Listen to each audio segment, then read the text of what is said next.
Tere päevast, kallid Delfi vaatajad-kuulajad ja kuulajad teistes kanalites. Aitäh, et te tahate rääkida meiega sellest, kuidas Eesti tööandjad astuvad vastu lähisuhtevägivallale. Miks ja kuidas. Ja te saate ka kaasa rääkida. Te saate küsida ja te saate ka vastata, sest meil on küsitlus. Loodame, et te olete aktiivsed ja meil tuleb põnev arutelu. Ma olen ise hästi tänulik tegelikult ka Delfile ja loomulikult kõigile tänastele osalejatele, et nad tahavad rääkida, miks ja kuidas saab siis tööandja vastu astuda. President Kaljulaidi fondis veab tööandjate suunda ja algatust vägivallavabaks eest Triin Adamson. Triin, alustame sinust. Miks me seda teeme, kuule?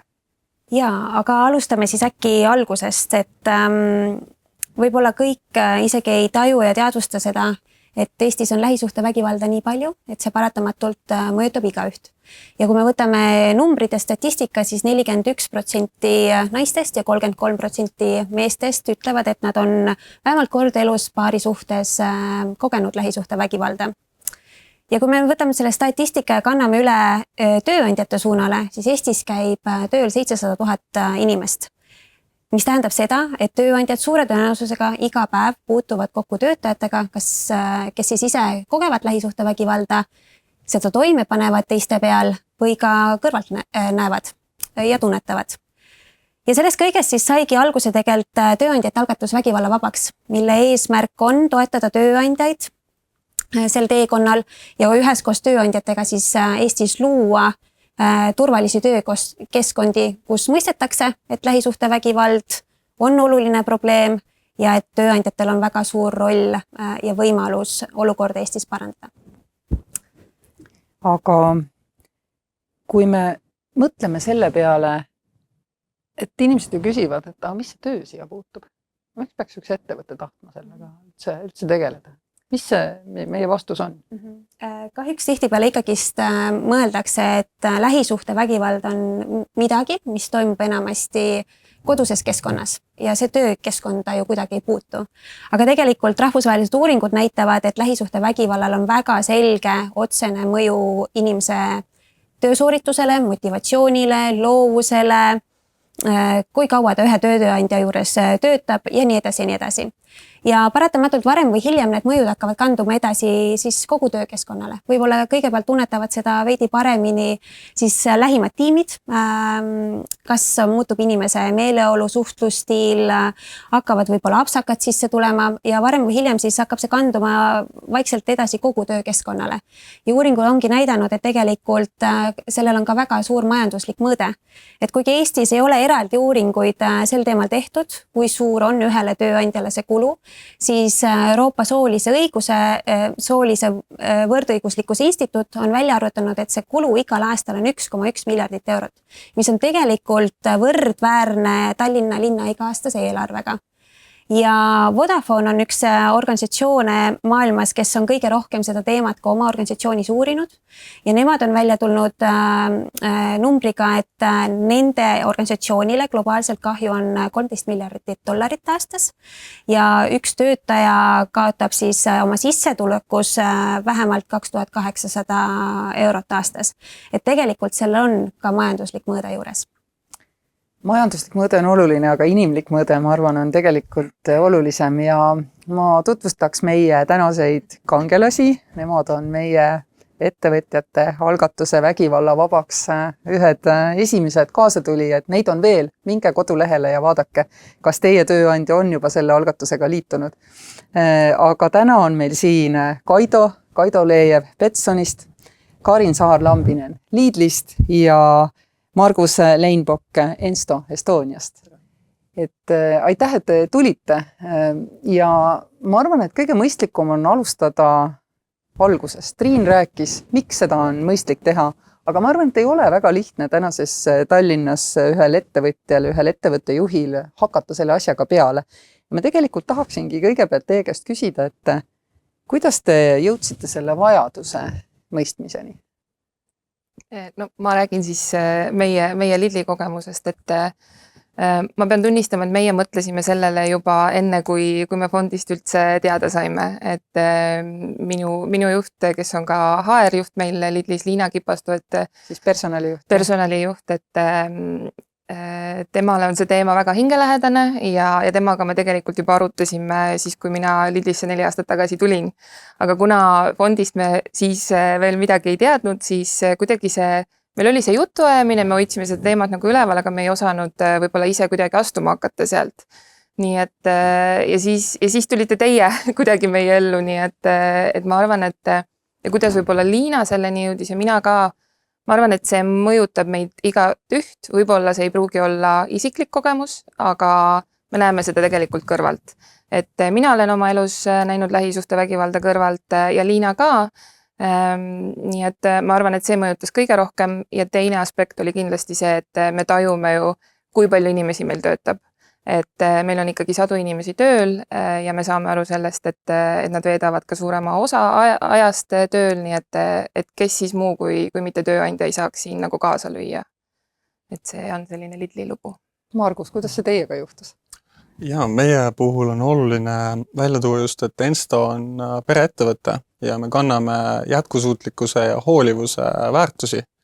Et meie eesmärk ühiskonnas on siis luua selliseid energiatõhusaid ja jätkusuutlikke lahendusi ja oluline meie jaoks on usaldus ja hoolimine. Nii et mitte ainult oma töötajatest, aga ühiskonnast laiemalt. Ja selleks me tahame luua parimat võimalikku ja sellist tervist edendavat töökeskkonda oma inimestele. Ja oleme sellesse panustanud juba pikemat aega, et seda näitab ka, et Ensto on jätkusuutliku ettevõtte kuldmärgist 8 aastat järjest saanud.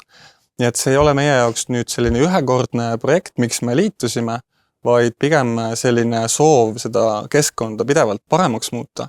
Ja me näeme ja tunneme, et selleks, et midagi paremaks saaks muuta, tuleb teha ka uusi asju. Et me oleme varasemast näiteks sarnaseid algatusi ja projekte Enstos teinud, alkoholismi ja narkootikumide loenguid, töökiusu projekt, kus koolitasime oma töötajaid. Ja nüüd meie jaoks oli see nagu väga loogiline samm, järgmine samm, et nagu iga generatsioon ja uued töötajad toovad nagu kaasa ka uusi selliseid ootusi tööandja suunas. Ja me tunneme just, et see vaimne tervis on praegu väga-väga oluline just noortele, aga kõigile tegelikult. Ja sellepärast oli väga loogiline samm nüüd lähisuhtevägivalla ennetamisega liituda. Väga äge. Kaido, sa tuled Betson grupist. Hoopis teistsugune teine sektor, hoopis teine äri, aga lõpuks on meil ka inimesed. Et meil ongi kaks sellist selget aspekti. Üks on see, et oma meie ettevõte ikkagi väga selgelt tugineb väärtustele, et mida me peame oluliseks. Et ma tean, et on ühe maailma suurriigi üks liidreid on öelnud, et väärtused on toredad asjad, aga nendega ei saa lasta. Meie just arvame, et väärtused on ikkagi relv, kui sellest ka kinni peetakse, eks ju. Ja teine asi, et meil on töötavad inimesed, see puudutab inimesi, nagu see statistika numbrid sa tõid, et kui see puudutab ligi pooli naisi ja ligi kolmandiku mehi suurusjärgus, siis ei maksa teha nägu, et see ei ole kuidagi on läinud meist mööda või et see meie inimesi või meie kliente või keda iganes, kes meiega kokku puutub, ei puuduta. Et see oleks ju endale valetamine. Et need on need aspektid, mis tõid siia ja meie puhul on see, et tore, et see Eestis saab sellise alguse, et me liigume, kuna meil on kontoreid 18 riigis ja 70 eri rahvust, et loomulikult me vaatame, et kuidas see liigub teistesse riikidesse ja mis kujul. Aga juba esimesed sammud, mis me oleme teinud, et see peegeldab tagasi, need probleemid on sarnased. See on muidugi väga äge, et teie kõikide teised ettevõtted asuvad ka riikides, kes ei olegi selles teemas meist üldse ees. Et me teame, et Suurbritannias ja Prantsusmaal tehakse päris palju seda tööandjate poolt. aga mitte tingimata seal, kus teie tulete, et minu arust see on üks asi, mille üle me kõik võime loodetavasti tulevikus uhked olla, et ka teie kontsernis, ma väga loodan, see asi levib teistesse riikidesse, et see on, ma arvan, meie kõigi ühine eesmärk teha head ka mujal. Aga ikkagi, milles te kahtlesite, kui te selle asjaga peale hakkasite? See esimene hetk, milles teil on kolleegid, teil on omanikud, kõiki neid tuleb ju veenda. Kuidas te neid veensite ja mis need kahtlused teil endal olid ka? Päris ausalt, ma arvan, võib rääkida, sest et kui ma ise mõtlen, kui ma olen tööandja ja mul on hästi suur töökollektiiv ja ma nüüd võtan selle vastutuse, siis me ju kõik teame, et kui sa oled kellegi taltsutanud, siis sa ju vastutad tema eest, eks ju, seda ütles meile väike prints. Ja järelikult, kui me võtame selle teema taltsutada, siis nüüd me edaspidi vastutame, et sul ei ole tegelikult enam tagasiteed, sa nüüd võtadki selle vastutuse ja sa oled oma inimestega koos selles halvas ka, et siiamaani sa võib-olla ei ole pidanud olema ja sa tegelikult ju ei tea, kui paljudel on see mure päriselt on ja kui avatud nad on seda jagama, et kuidas te nagu seda esimest kõhklust endas ka ületasite? Meie jaoks oli see esimese kõhkluse ületamine oli see, et kui me olime mingis ringis seda peegeldanud ja seda ideed nagu laiemalt rääkinud, et mis sealt hakkas nagu vastu tulema, siis see võttis ära, et me saime aru, et see läheb jälle sinna väärtuste jutu juurde tagasi, et kui sul kui see töötab sinu väärtustega koos, siis on seda võimalik ka ettevõttes laiemalt viia. Aga meie jaoks see võib-olla keerulisem oli, et me saime aru, et see nõuab hoopis rohkem tegevust ja aktiivset tegevust, et see ei ole lihtsalt see, et me ütleme, et me toetame midagi ja nii on, et siis keda või mida me toetame, see toimetab ise edasi. Meie kui tööandja ja ettevõte oleme aktiivselt kaasatud ja kaasame oma inimesi, et see on ma arvan, kõige suurem väljakutse. Ma pean ütlema, et meil ei olnudki kõhklusi, kui ma päris aus olen, et sellist lähisuhtevägivalla suunda Lidlis üleüldiselt ei ole veel Euroopas või peakontorist ei tule, küll aga on Lidl küll mõelnud oma töötajate peale, meil on igas riigis ka teatud ametikoht, mille puhul siis inimesed teavad, et nad võivad selle inimese poole pöörduda oma muredega, ka isiklike muredega tegelikult. Nii et mingisugune alus tegelikult juba oli loodud selliseks avatuks suhtlemiseks. Nii et ma pean tunnistama, et meil ei olnudki kõhklusi kohe päris ausalt. Kas peakorter nagu teab, et te seda teete? Sinna me pole veel omadega jõudnud, aga me jõuame sinna, et me kindlasti tahame olla need suunanäitajad, nii et me teeme seda kohe kindlasti. Ja ma olen aru saanud, et poekettidel on tõesti see eelis sellega alustada, et neil tegelikult selline töösuhete ombudsman on tavaliselt olemas, kelle poole inimesed teavad, et nad võivad pöörduda, ma ei tea, kuidas teistel sellega on, aga et siis lihtsalt inimesed peavad teadma ja need inimesed, kes on ette nähtud aitama, peavad teadma nagu kuidas. Aga kuidas sinul oli, Margus, kui sa nüüd ütlesid omanikule, et ma nüüd hakkan sellega ka tegelema? Ja, et sellega, kui sa ikka hakkad tegema midagi uut, siis alguses on, ma arvan, normaalne, kui on mõned kahtlused või kõhklused. Lihtsalt ka meil oli esimene küsimus, nagu Triin tegelikult oma sissejuhatuses välja tõi, et see levinud küsimus on siis see, et aga kas ettevõte peab hakkama lahendama kellegi koduseid küsimusi. See oli see esimene küsimus, millega me silmitsi seisime. Aga kuidas me sellest üle saime, meid aitas meie varasem kogemus, kui me olime just nagu ma ennem välja tõin see töökiusu ennetamise projekt, kus me kõiki töötajaid sellest koolitasime.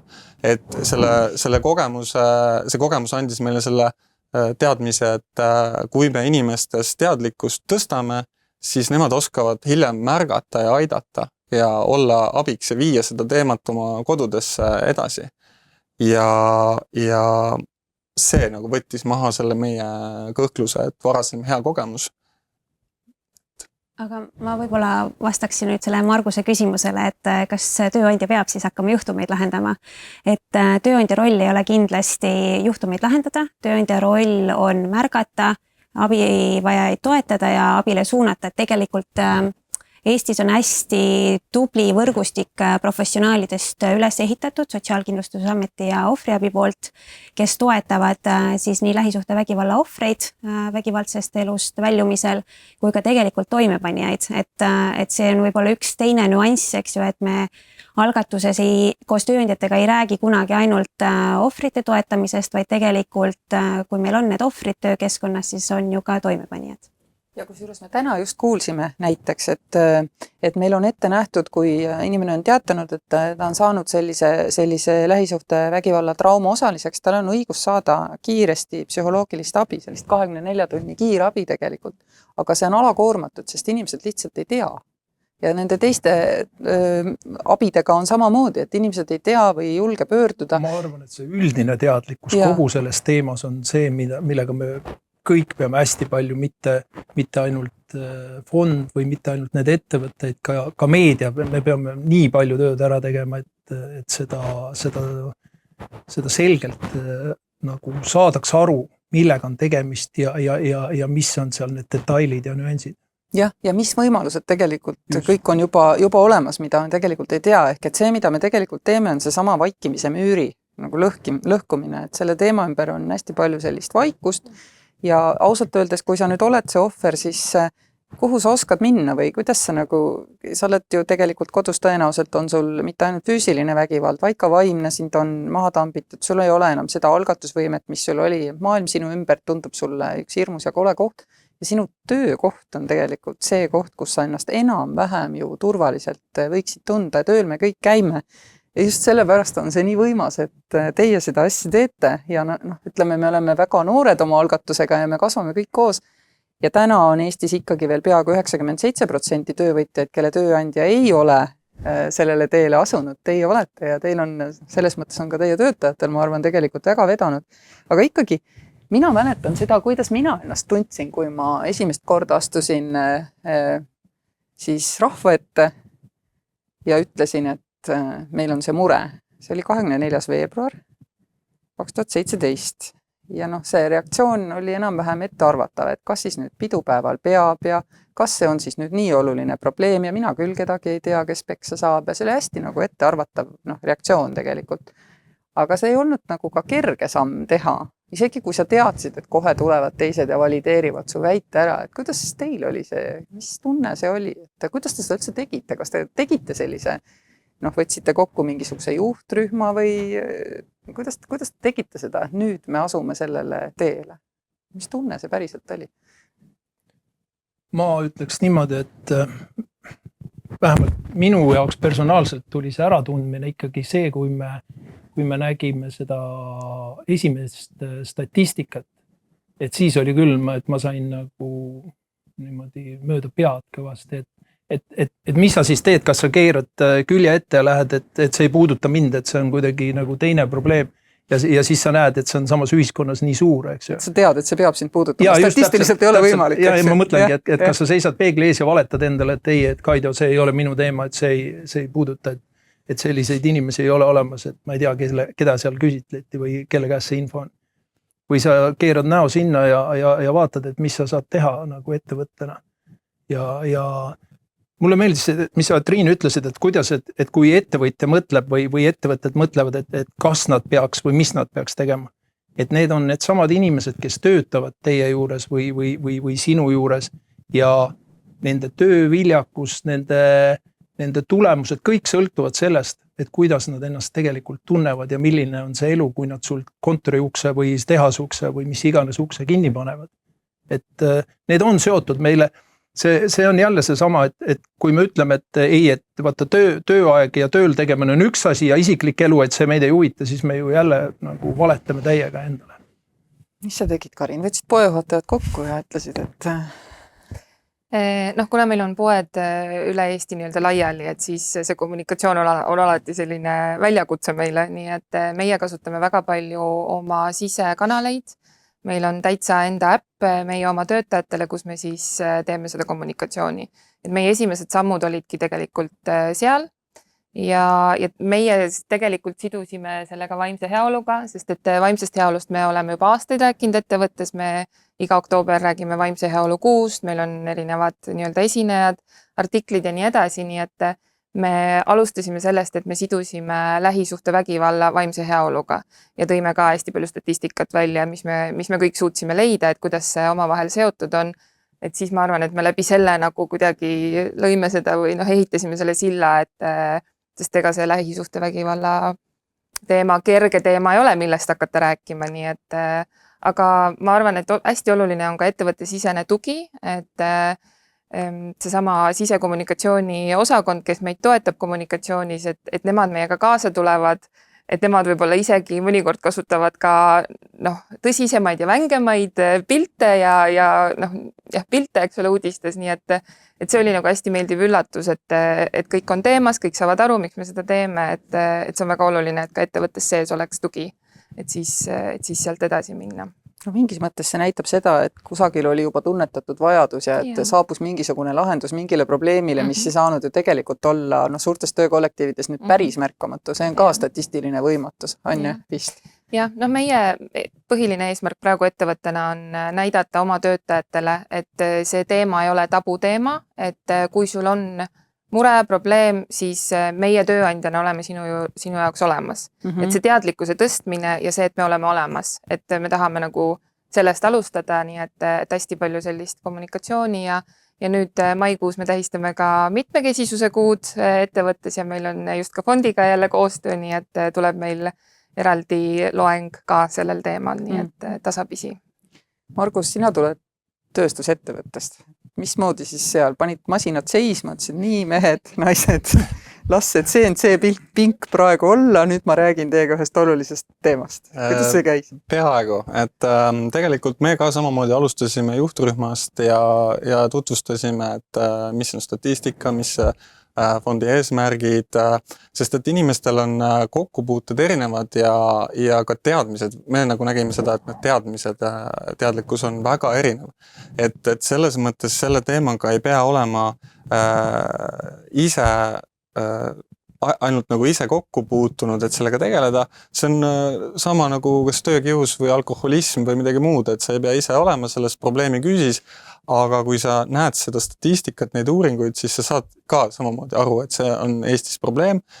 Ja minu meelest see algus ongi just see esimene samm, selle teadlikkuse tõstmine, sellepärast et pärast nõusolekut selle baasteadmiste koolitus avas nagu kõigil need teadmised ja selle suhtumise ja aru saama, kui tõsine ja oluline see on ja mida me teha saame just nimelt. Nii et see algus oli, ma ütleks, juhtrühmale ka teadlikkuse tõstmine. Ja siis edasi juba järgmiste juhtidena minek ja kõikide töötajate koolitamine. Te kõik räägite koolitamisest, et võib-olla oleks hea, kui Triin, sa natukene räägid, et mida me siis teeme, et me oleme seda juba öelnud, et me ise spetsialistideks ei kipu, ükski asutus ei kipu ise spetsialistideks, et me muutume kanaliks selleks, et vaikimise müür maha lõhkuda ja siis suunata inimesed nagu abi otsima. Selleks ma olen aru saanud, toimuvad koolitused, et mida te siis juba olete läbinud. Et Triin, et tee meile väike kiire ülevaade, et kuidas see asi siis käib? Jaa. Ma võib-olla alustaksin veel sammukene eespoolt, et algatusel on siis kaks niisugust suuremat funktsiooni. Et üks osa ongi see võrgustik tegevus, tööandjate kokkutoomine, üksteise kogemusest inspireerumine, õppimine ja ka ekspertidelt õppimine. Ja teine osa on siis tööandjate toetamine sel teekonnal. Et me teame, et tööandjatel on hästi palju erinevaid teemasid laual, see on üks lisateema, mitte ükski teine teema ei kuku kusagile ära. Ja meie eesmärk kohe algusest on olnud siis võimalikult lihtsaks teha see teekond, pakkuda koolitusi, kus on vaja. Meil on fantastiline koolitajate punt kokku kogutud üle Eesti, kes on valmis koolitama tööandjaid väga erisugustel haakuvatel teemadel 3 keeles. Me oleme loonud tööriistakasti, ehk siis anda päriselt töötajatele ja tööandjatele need vahendid, mida nad saavad teha, kuidas nad saavad teha, mis hetkel nad saavad teha. Ja sinna juurde siis selline nõu jagamine, konsultatsioonid, kus iganes vaja on. Et tegelikult me ju seda kõike koos tööandjatega teeme Eestis esimest korda. Julgeme öelda, et ka Baltikumis ja Skandinaavias teeme seda esimest korda. Ja eks see parim praktika, mida ja kuidas tööandjad saavad teha, on ju alles välja kujunemas, et esimeste liikmetega oleme täna teinud esimesed suuremad koolitused, mis julgeme öelda, on olnud väga mõjusad. Meilegi üllatuseks need lood on hakanud lahti rulluma pigem kiiremini, kui me ootasime, jagatakse oma isiklikke kogemusi, jagatakse töötajate kogemusi. Kõikidel tänastel liikmetel on olnud väga selge kokkupuude selle teemaga ja see võib-olla on ka siis see käivitav jõud, miks oma töötajaid koolitada, neile anda vajalikud oskused ja vahendid selleks hetkeks, kui need juhtumid siis lauale tulevad. Ma lihtsalt võtan siit, et see oli nii huvitav, kui see sama koolitustel, kui meil tegime, et kuna meil on nii palju eri riikidest, eri rahvustest inimesi, et kuidas see hakkas kerima ja hakkas nagu sealt tagasi peegelduma. Ja üks asi, mis me saime selgelt, millele me võib-olla ei olnud ka alguses nii palju mõelnud, et inimesed tulid ütlema pärast, et mulle nii läheb korda, et ettevõte tegeleb sellega. Vaata, see on selline asi, mida keegi ei tule võib-olla niimoodi lipulehvides, et kuule, et tegeleme nüüd sellega, et see on hästi tähtis, et inimesed ei tule selliste teemadega rääkima. Aga kui nad näevad, et ettevõte on võtnud selle asja tegeleda ja sellega päriselt nagu töötab, siis see läheb väga korda. See on hästi äge, mis sa ütled, et need inimesed tulevad ka ütlema, et sa oled tööandjana mulle rohkem väärt sellepärast, absoluutselt sellega, et me hoolitseme nende jaolu eest, hoolitseme selle eest, et oleks, ma ei tea, lõunad, õhtud, kõik asjad, kõik jõusaalid ja nii edasi. Sellega ollakse harjunud, see on selline tavaline hügieen ja just. Aga see, et kui sa astud sammu sealt edasi ja sa astud sammu mitte mugavas suunas, vaid väga ebamugavas ja väga võib-olla ka sellises tundmatus suunas. Paned ise ennast haavatavasse täpselt, absoluutselt. Kui sa mõtled meie valdkond, eks ju, hasartmängu valdkond ja me lähme sinna. Aga me tunneme, et meie väärtused toetavad meid, me lähme nendega kaasa, teeme seda, mida me peame oluliseks ja see kõnetab meie inimesi, kes meil töötavad. Kuidas teie, Karin Margus, omaga neid esimesi samme, nüüd kui need on astutud, koolitused on toimunud, nagu kirjeldate, sest et mis on olnud ka minu jaoks hästi põnev ja muidugi ka riskikoht kogu selles algatuses ongi ju see, et me ei ole kopeerinud ainult seda, mida on tehtud mujal maailmas, teades, et ühiskonnad on erinevad, komberuumid on väga erinevad ja et mis saa lahendada neid asju või läheneda neile valmis tööriistakastiga, et tegelikult see algatus ju sünnibki ettevõtete koostöös, et president Kaljulaidi fond on siin ainult tegelikult selline platvorm, kus te kõik juba ise toimetate, et kuidas need esimesed koolitused on teil läinud ja kuidas te tundsite nende järel, et nüüd see on tehtud, mis nüüd edasi saama hakkab? Koolitus alles tuleb, aga mida ma võin võib-olla nii-öelda kogemusest rääkida, et enne praegust ametikohta olingi mina siis see usaldusisik, kelle poole pöörduti tegelikult, et sealt tuli tunda, et need probleemid ja mured, millega hakati pöörduma, et need ka muutusid, et see sisu muutus, et läkski ka isiklikumaks juba. Nii et seda oli näha ja õnneks meil on ka eraldi hüve ehk et meil on eraldi koostööpartner, kelle juurde me saame tegelikult oma inimesi suunata, kui neil siis on kas juriidilised probleemid või näiteks majandusalased ja ka psühholoogilised. Et siis see on see tööriist, mida meie saame kasutada, inimesed saavad sinna tasuta pöörduda ja saavad oma muresid seal lahendada ja mis on huvitav, siis minu jaoks üllatuslikult tuli välja, kui ma vaatasin statistikat, siis kõige rohkem pöördutaksegi näiteks juriidilistes küsimustes. Ja seal, ma arvan, et seal juriidika taga ma pead ei anna, aga on ka lähisuhtevägivallaga või siis üldse lähisuhetega seotud. Ja, nii et jah, seda oli küll näha. Teil, Margus? Meil oli siis novembris esimene koolitus, järgmine on nüüd aprillis. Esimene koolituse tagasiside oli kõigi poolt väga, väga hea, sellepärast, et on küll raske teema ja nõuab julgust, et avada, et rääkida ja aru saada, aga see koolitus oli super, see nagu andis kõigile täieliku arusaama, mis see probleem on, kui lai või erinev see võib olla, kuidas me saame seda märgata ja mis meie roll on, kuidas me seda siis lahendada või toetada saame. ja meie pärast seda võtsime järgmise sammu ja koolitasime välja endale vaimse tervise esmaabi andja, kes siis võib-olla teise nimetusega, aga sarnane roll, et tema siis oskabki inimesi suunata õigetesse kohtadesse ja tema on see inimene, kes kuulab ja tema juurde saavad kõik minna. Nii et, ja see ongi see tööandja roll, et tekitada mingi kanal, et inimesed jõuaksid nendesse õigetesse kohtadesse. Meie oleme endiselt tööandja oma mingisuguses valdkonnas, aga me oskame nüüd selle probleemiga tegeleda. Ja nii, et nüüd on tulemas siis kõikidele juhtidele koolitus aprillis ja sügisel plaanime kõikidele töötajatele teha, nii et ma arvan, et see efekt peakski olema see, et kui me tõstame inimeste teadlikkust, siis nad suudavad minna kodudesse oma lastele ja kaaslastele ja lähedastele rääkida ja edasi anda neid teadmisi, et ma ise isiklikult olin pärast koolitust väga positiivselt laetud ja läksin koju ja rääkisin elukaaslasega ja kohe nagu nendest teemadest, sest see oli nii energiat andis nii palju see juurde, et rääkida mineviku kogemustest kõigest, ja ma usun, et teistel oli täpselt sama tunne. Aga rääkides nagu lähedastest, siis seda on nii põnev jälgida, et kui ma ka ütlen, ma ei tea, emale või kellegile, et oi, et mul on täna see või see asi, siis ta küsib, mis see on ja siis ma seletan talle, mis see on, et see on tööandjad ja lähisuhtevägivald ja kuidas me saame kaasa aidata, et siis silmad on suured, et see on nagu nii huvitav, et me saame luua midagi uut minu meelest. Et mingisugune selline uus suund, mille peale mitte keegi enne tegelikult mõelnud ei ole. Nii et ma arvan, et see on väga-väga kihvt. Ja veel kord, et selle taga on tegelikult majanduslik mõju, eks ole, mitte ainult see, et kena on olla hea inimene, aga et selle taga tegelikult ju on majanduslik mõju, on ju.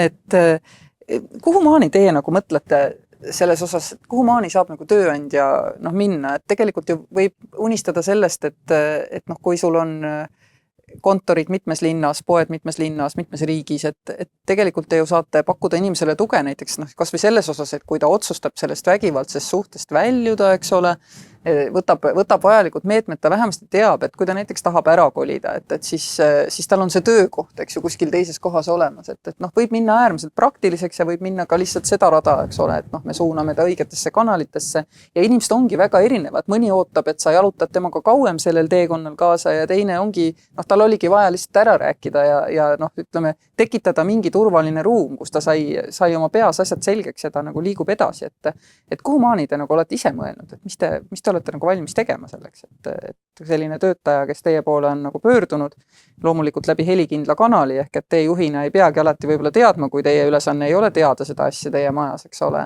et mis siis saab, et kuidas see süsteem nagu reageerib? Ma võin võib-olla lihtsalt päris näite tuua, et meil on olnud paar juhtumit, kus me oleme töötaja üle viinud teise linna ja teise poodi. Ja just nagu sellepärast, et isiklikus elus on nagu toimunud mingisugused asjad, mille eest ta nii-öelda tahab siis ära saada, eks ole. Nii et see on olnud päris näide küll paaril korral ja.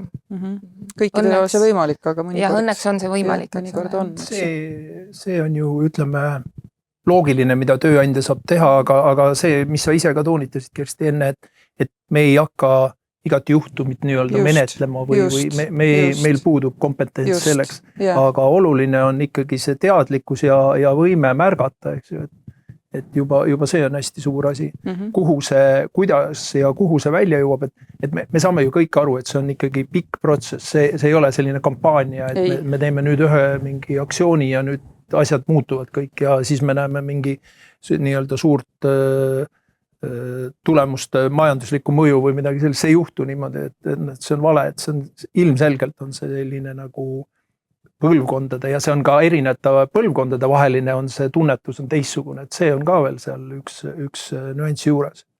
Ma arvan, et see on hästi oluline, mis sa ütled, et me oleme selles kõik nagu nüüd pikaks ajaks. See on ühtpidi on see nagu vastutus, eks ju, aga teistpidi, kui sa mõtled, siis kui palju on meie ühiskonnas ju tegelikult seda kurja.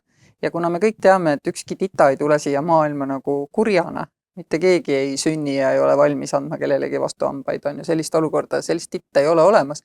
Järelikult maailm on peegeldanud neile. See maailm, mis on lapse ümber, on tema kodu ja tema pere esimese asjana. Järelikult kusagil kurjad inimesed tulevad kurjadest kodudest ja nad ei ole selles süüdi, et maailm on neile õpetanud sellised mustrid.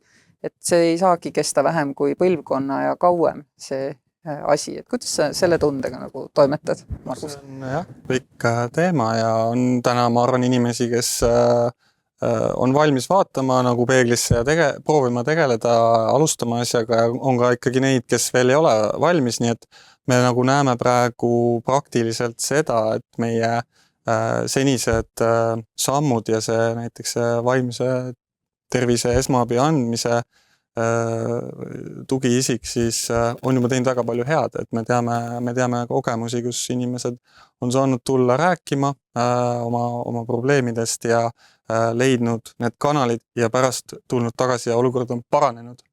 Et me täna julgeme seda öelda, et see nagu töötab juba ka ärakuulamine ja õige suunamine teeb palju head.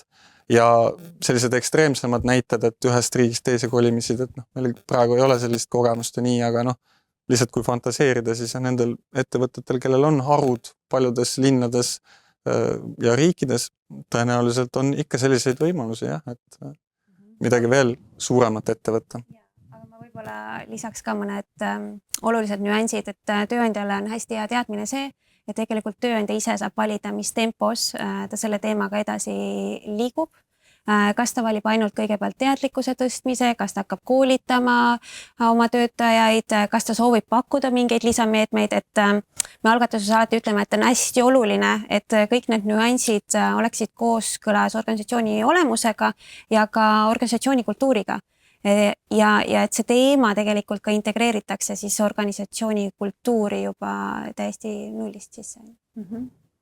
Meil on ka ettevõtjaid, põhimõtteliselt hästi pisikesi, kes on siin meie käest küsinud seda, et ma teen selle omas ettevõttes nagu asja selgeks, aga et mul on ka kliendid, et sinu omad vist on valdavalt on ekraanis, online'is, sinu omadele sa pakid ära ja läheb kaup, eks ole.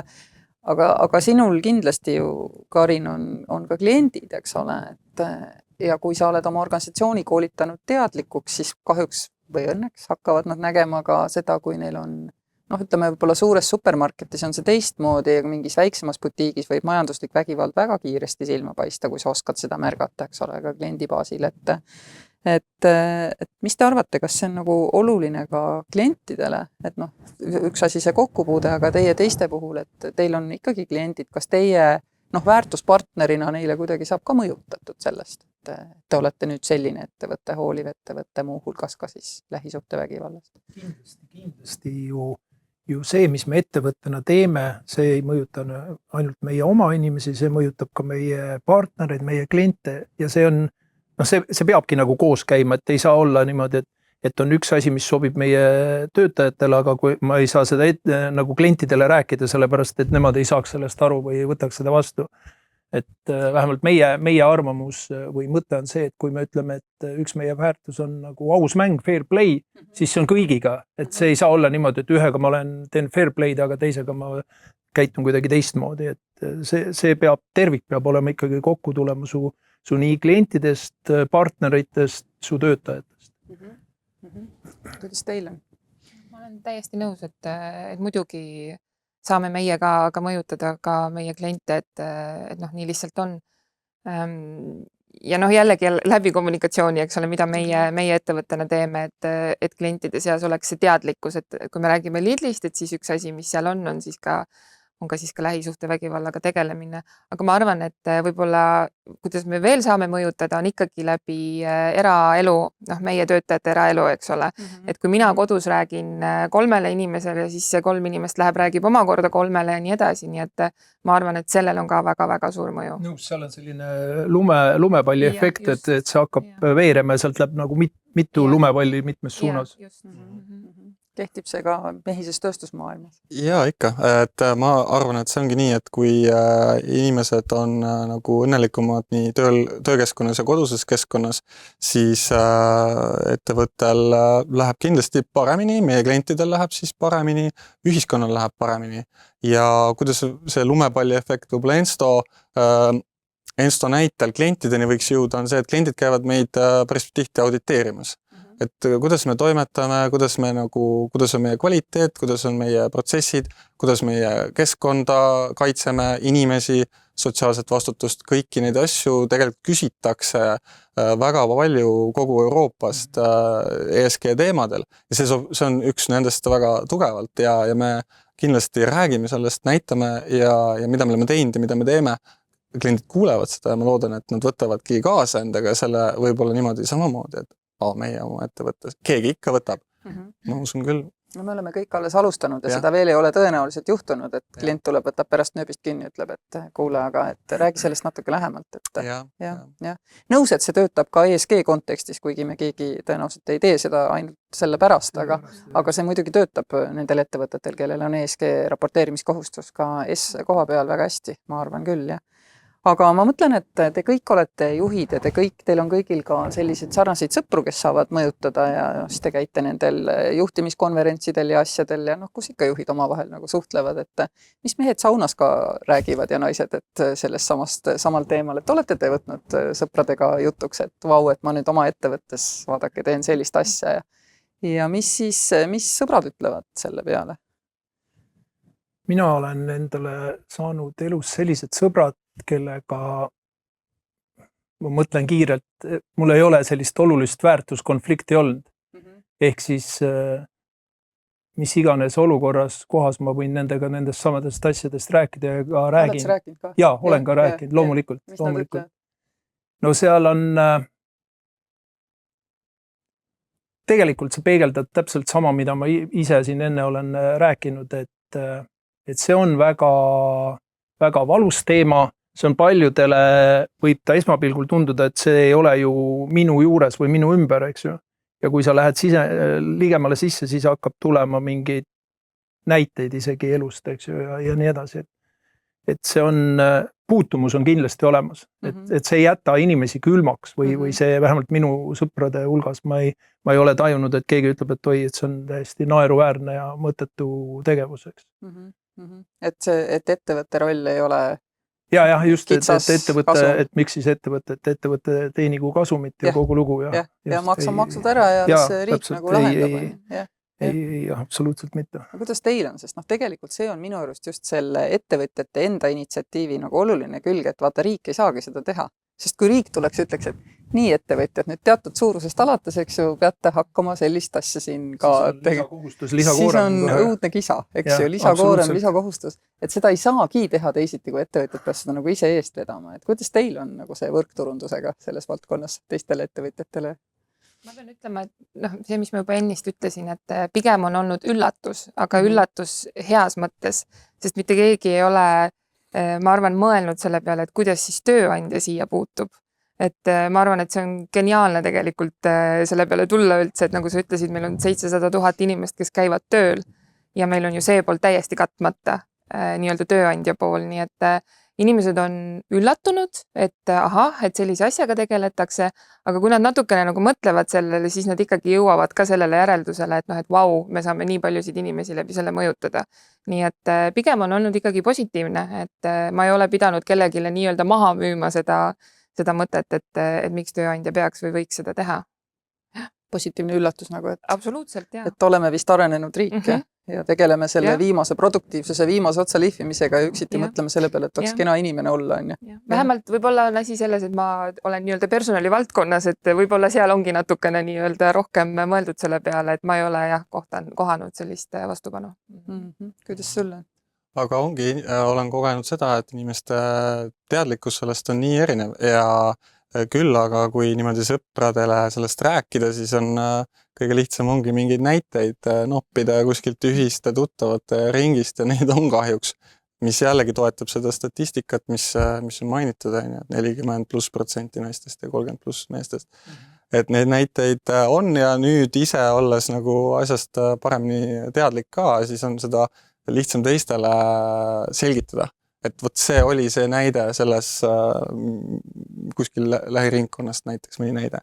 Aga ma loodan väga, et see tänane veebiseminar vajutab õigeid nuppe paljude inimeste meeltes, nii et see võrkturundus, nagu ma arvan, tervikuna on see, et mida enam me sellest räägime, isegi ei pea olema niimoodi, et räägime, kohe peab mingi üks case välja tulema või mingi lugu, mida lahendada.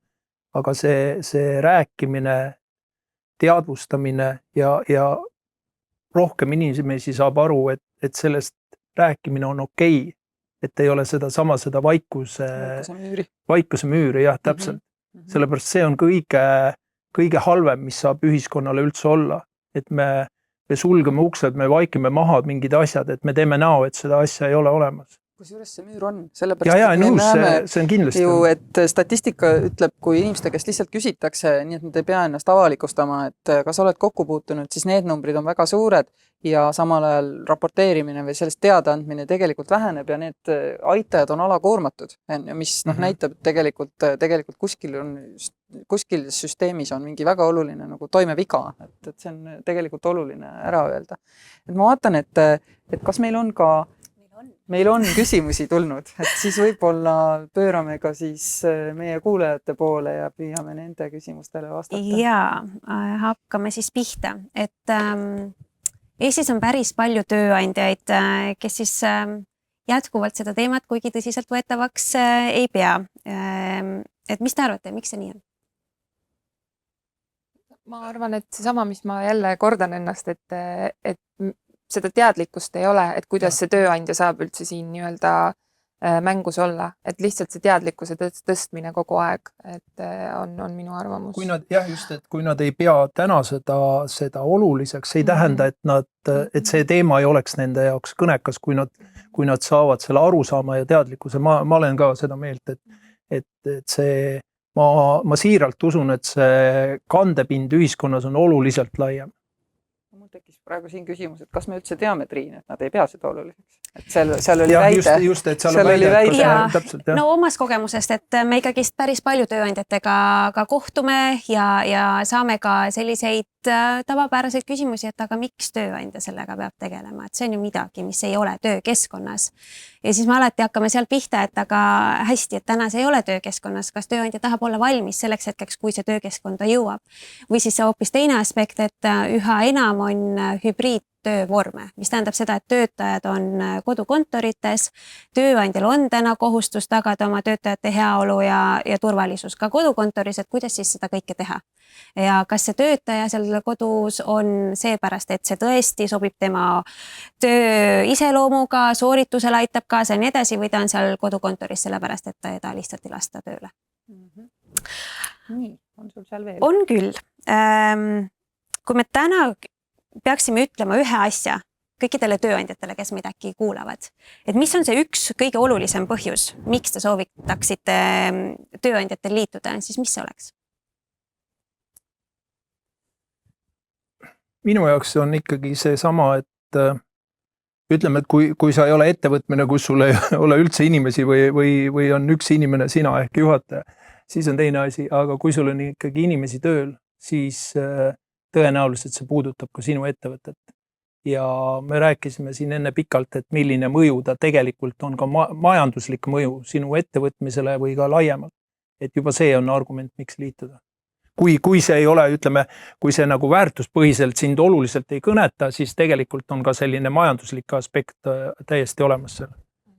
Mina arvan, et oma töötajate heaolu on see, mis nagu kõnetab meid. Et meil on väga oluline meie töötajate heaolu, et me teeme tegelikult väga palju selle jaoks, et meil on väga palju tegevusi, isegi strateegiaid ja nii edasi, nii et see on nagu üks punkt selles, kuidas me saame oma töötajate heaolu tagada, kui meil on rahulolevad ja õnnelikud töötajad ja terved töötajad, et siis, mis siis saaks veel parem olla ühe ettevõtte jaoks tegelikult? Mina ütleks seda, et seda on nii raske märgata, nii et tasub võtta see teekond ette ja kui sa suudad ka ühele töötajale pakkuda sellist õigel ajal tuge, siis ma usun, et see efekt on väga suur, mis sealt tagasi tuleb pärast.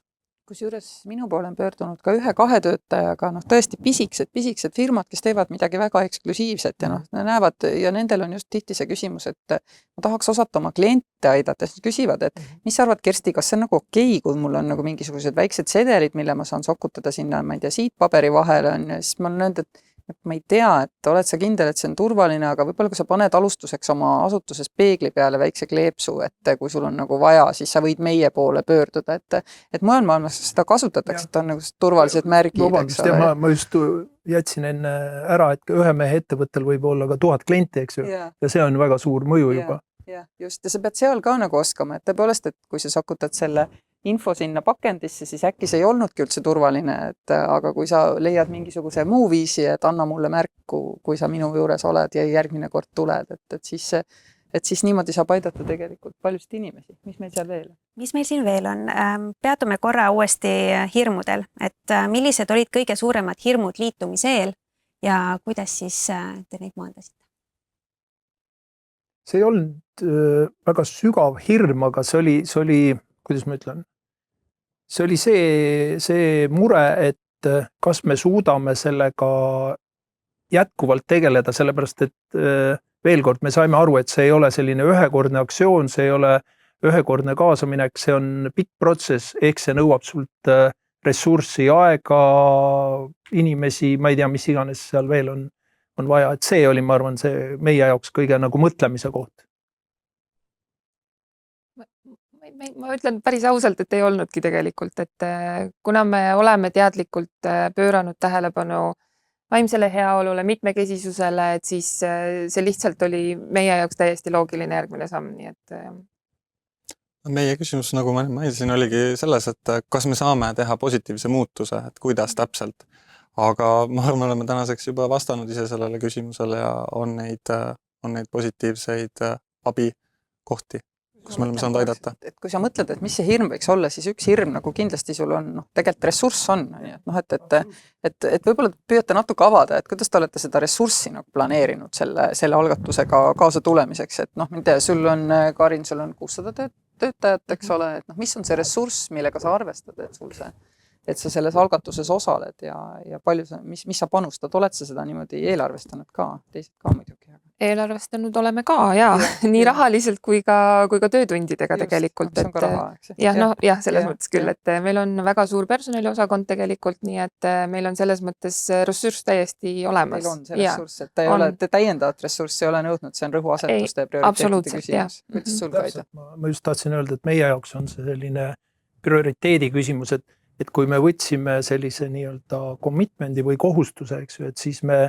ka selgelt enne mõtlesime läbi, et kuidas me sellega tegeleme, mis ressursi me sinna paneme ja et kui see tuleb, et mille arvelt see tuleb või kuidas me seda nii-öelda kompenseerime, et loomulikult see tuleb kuskilt, sa ei saa seda nagu, vähemalt meie puhul me ei hakanud juurde palkama inimesi, eks ju, et ja seal on väga oluline aspekt, et sa pead seda tegema läbi ettevõtte juhtkonna, mitte et sul on kuskil üks osakond, kes sellega tegeleb ja juhtkonnale siis öeldakse või antakse aru. Et sel juhul mina vähemalt ei usu, et see lendaks. Et minu arusaam on selgelt see, et see peab olema, see ongi leadership on selle kõige klassikalisem nagu tähendus. Margus, kuidas teil? Ressursside koha pealt samamoodi tahan öelda, et kui ettevõte lahendab mõne probleemi ära, siis tegelikult tekib ruumi, et võtta järgmine. Ütleme, Enstos on see konkreetne näide sellest aga ma tahan kiita fondi, et kes tuleb ja annab suurepärased materjalid, need digitaalses vormis 3 keeles, koolitajad, kes tulevad ja teevad suurepärase koolituse, millega töötajad on rahul pärast, nii et selles mõttes nagu on väga hästi nende ressurssidega. Prioritiseerimise küsimus. See on hea, et sa ütled, et see töö on ka nagu väärt, sest et see ei ole tasuta ettevõtetele, see osalemine selles vägivalla vabaks algatuses ja me väga loodame, et ilmselt tunnevad, et nad saavad selle panustatud raha eest ka väärtust vastu. Ja loomulikult esimesed ju aitavad meil neid asju kõiki kohandada kogu aeg Eesti turule vastavaks, nii et see on hästi oluline, mis te teete. Mis sul seal veel küsimus? Mul oleks viimane küsimus, mille ma seon ära tegelikult meie Delfis oleva 2 küsimusega. Et eilsest alates on meil siis Delfis olnud üleval 2 küsimust, millest üks on, et kui oluliseks peate, et tööandjad pööravad tähelepanu lähisuhtevägivalda kogenud töötajate toetamisele. ja 61% peab väga oluliseks, 18% pigem oluliseks ja siis väiksed protsendid jagunevad ka seal mitteolulisuse peale või ei oska öelda. Aga teine küsimus oli siis hoopiski selline, et kas peate täna oma töökeskkonda piisavalt avatuks, et töötaja saaks lähisuhte vägivalla kogemuse korral abi saamiseks tööandja või kolleegide poole pöörduda. Ja siin need tulemused teatuvad siis niimoodi, et 1/3 ütleb, et on pigem avatud. Veerand ütleb, et pigem ei ole avatud. 20% ütleb, et ei ole avatud. Ja ainult 15 ütleb, et jah, väga avatuks. Et kuidas siis ikkagi seda avatust juurde tekitada? Läbi teadlikkuse tõstmise ikka, et inimesed ikkagi teaksid, et tööandja on seal, sellest võib rääkida. Veel kord, et see ei ole tabuteema, et ma arvan, et see on ainuke viis, mitte ainukene, aga üks selliseid olulisemaid viise, kuidas alustada sellega. Et nii ta on kahju, et paljud arvavad, et ei ole siiski avatud nende. See on ka selline mõttelaadi muutus ühiskonnas laiemalt, et on olnud selline mõttelaad, et me ei too kodumuresid tööle kaasa või kuidas seda nii-öelda väljendada, midagi sellist. Et me ju saame aru, et inimestena, kui see mure sul on, siis see on sinuga kaasas kogu aeg. Ehk see siis on sinuga tööl kaasas ja nii edasi. Et ma ütlen ka, et teadlikkus on esimene asi, mis avab need uksed, et see hakkaks üldse liikuma, see jää ja selline see vaikuse müür ka. Et läbi seda ja mis oli hästi huvitav, kui me tegime meil Betsonis seda koolitust, kus meil olid teiste kontorite, teiste maade inimesed ka ja me enne ei briefinud neid, et millest see tuleb. Me ütlesime, et mis see teema on, aga need, mis täpselt ja mis see tuleb.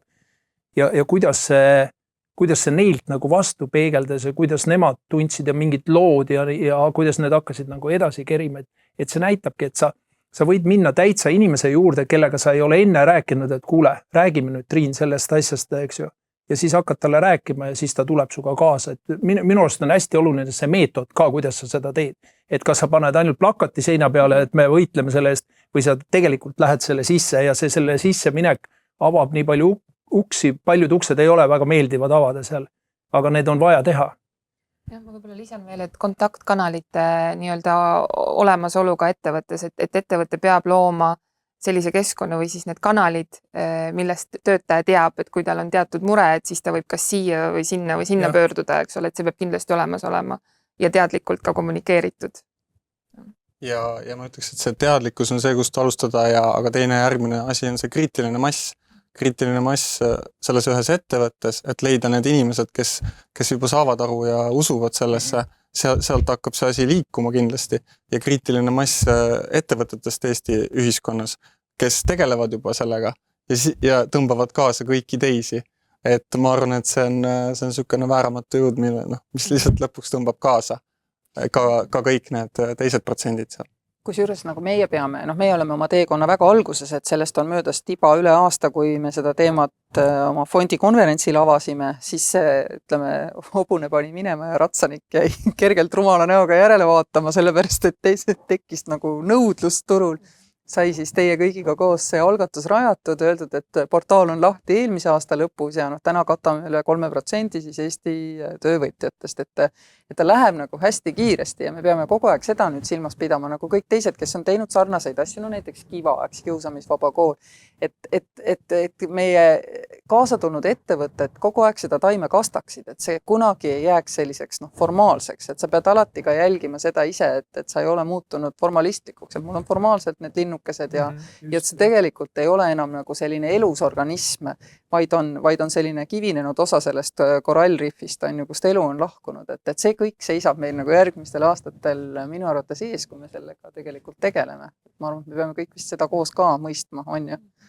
Et esimene hoog on hästi nagu saime minema, aga nüüd on see... Nagu iga initsiatiiviga, et see alguses minema saamine on sageli väga lihtne, aga kuidas kindlustada see, et see samm 2 ja samm 3 ja võib-olla sealt veel edasi, et samamoodi ikkagi sama tempoga või isegi tõusas tempos liiguks. See on, ma olen suga täitsa nõus, see on. ma arvan, me tahame edulugusid hakkama jagama, et see hoiab seda asja töös pärast hiljem ka, et kui juba kriitiline mass ettevõtteid on liitunud ja see protsent Eesti töövõtjatest on äkki juba 25, et siis juba toidab võib-olla seda nii-öelda seda looma siis need edulood ja need positiivsed võidud ja näited. Ja täna ongi see, et me ei taha veel väga ju jagada ka neid konkreetseid lugusid, kuna meid on üsna vähe selles algatuses ja siis, kui me jagaksime neid, siis võib viia liiga lähedale nagu sellele päriselu juhtumile ja me sellepärast seda täna veel ei tee. Aga kui see number on nagu suurem, me saame seda ühel hetkel tegema hakata ja ma tahaks lõpetuseks öelda seda, et mis on nagu minu lootus, et kui ikkagi 79% inimesi ütleb, et see võiks niimoodi olla ja Eesti ettevõtted valdavalt on mitte hierarhilised, ja mida rohkem meil see avatud ja teenindava juhtimise kultuur ettevõtetes nagu levinud on, seda kergem on võtta sinna see üks asi juurde, sest me keegi ei kujuta ette ülihierarhilises käsule orienteeritud süsteemis, et seal kuidagi võiks see algatus nagu edukas olla. Et ma arvan, et selles mõttes on Eestis hästi palju lootust, et meie ettevõtete töökultuur ei ole ju hierarhiline ja et me tõesti saame selle asjaga edasi minna.